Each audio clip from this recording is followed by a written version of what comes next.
দিয়ে দিচ্ছি।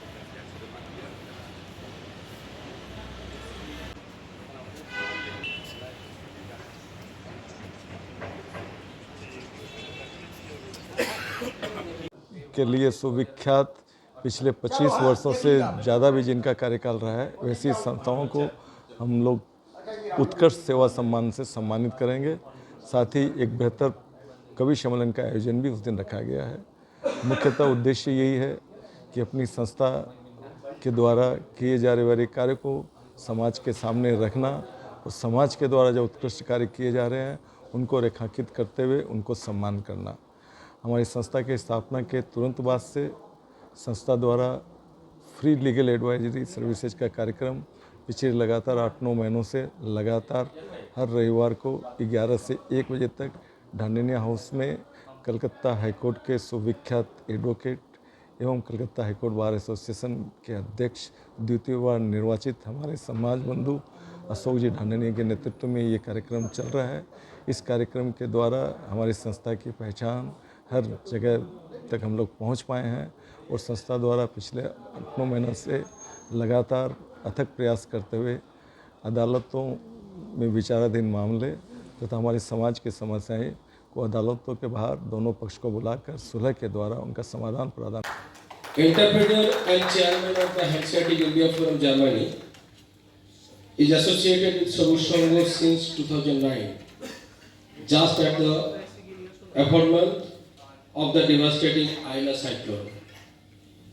আইনা সাইক্লোন আমরা আয়নাটাকে যেমন আমরা একটা ডিভাস্টেটিং বলি, তেমনি অমর স্যারের মতো একজন মানুষকে সবুজ সঙ্গের সঙ্গে একটা মেলবন্ধনে বেঁধে দিয়েছে।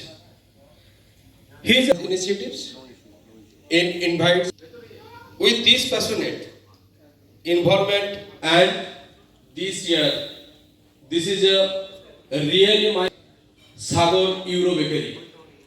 This is a real contributions of Dr. Amar Mukhopadhyay,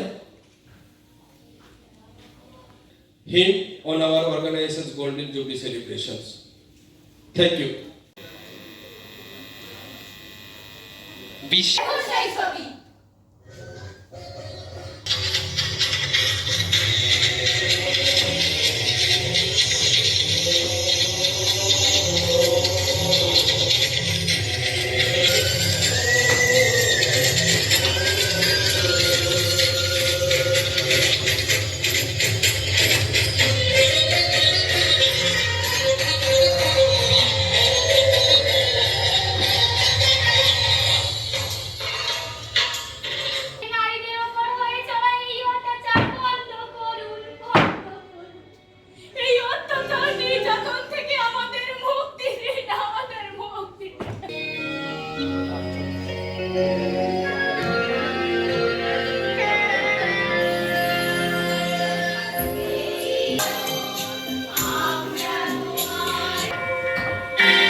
এই 50 বছর পূর্তি উৎসবে উপস্থিত থাকার জন্য আপনার আহ্বান পেয়ে আমি উপস্থিত হয়েছি।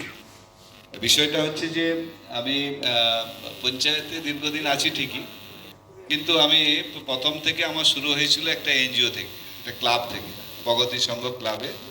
আমি কলেজ থেকে আসার পর ক্লাবটাই করতাম। আমার ছোটবেলা থেকে একটা লক্ষ্য ছিল যে কিছুটা আমাদের তো সুন্দরবন এলাকা, বিশেষ করে আমার বাড়ি নামখানা বকখালির কাছাকাছি, স্বাভাবিকভাবে আমার এই লক্ষ্যটা ছিল। পরবর্তীকালে আমি বিএসডব্লিউটা করার পরে বেলুড়ে আমি চলে আসি বাড়িতে। তারপরে মানে ঘটনাক্রমে পঞ্চায়েত প্রধান হয়ে যায়।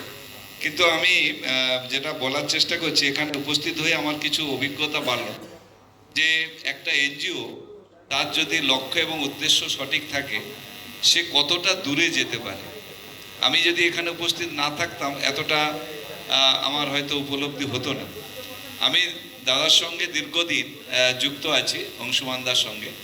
আমি ওনার সঙ্গে থেকে দেখেছি, ওনার সঙ্গে আমরা একসঙ্গে খেয়ে বা একসঙ্গে থেকে যতটুকু দেখেছি, ওনার স্বপ্ন এবং লক্ষ্য একটাই, যে তিনি কি করে দারিদ্র্য সীমার নিচে বসবাসকারী মানুষজনদের একটা জায়গায় নিজের পায়ে নিজে দাঁড়ানোর জন্যে কিছু কাজ করা যায়, যার জন্যে তার এই চিন্তা ভাবনাকে আজকে এতটা দূরে নিয়ে গেছে। পরবর্তীকালে আমি পঞ্চায়েতে থাকাকালীন সরকারিভাবে যেগুলো করতে পারি না, একটা এনজিও তার সীমিত ক্ষমতার উপর দাঁড়িয়ে যে এতটা বৃহৎ কাজ করতে পারে, আমি সত্যিকারে আমি উপস্থিত না থাকলে বুঝতে পারতাম না। ওনার সঙ্গে